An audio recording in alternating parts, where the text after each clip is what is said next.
Okay, folks, this is a brief explanation of symbolic interaction theory. This is the only micro-level theory that we'll be talking about this semester that's considered a major theory. Symbolic interaction studies face-to-face interaction between individuals. It studies how we use symbols and language. Language is nothing more than verbal symbols to communicate. It's important to remember that one of the limitations of this is that language changes over time.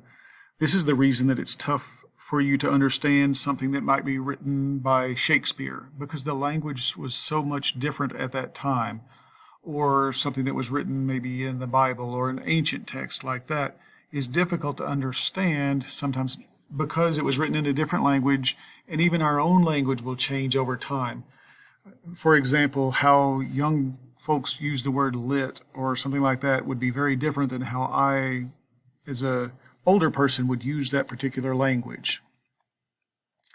Symbolic interaction is going to study how we create our own reality based on what we see and how we interact with people.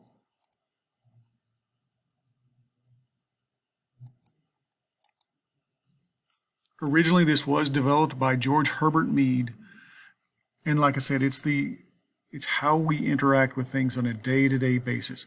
So if you are looking at an example that talks about two people and they are talking or they are exchanging letters or they are fighting, that most likely is going to be symbolic interaction, because that is the only small-scale theory we've got. So if we're talking about symbols, personal interaction, anything on a small scale, your first place to lean would be symbolic interaction theory.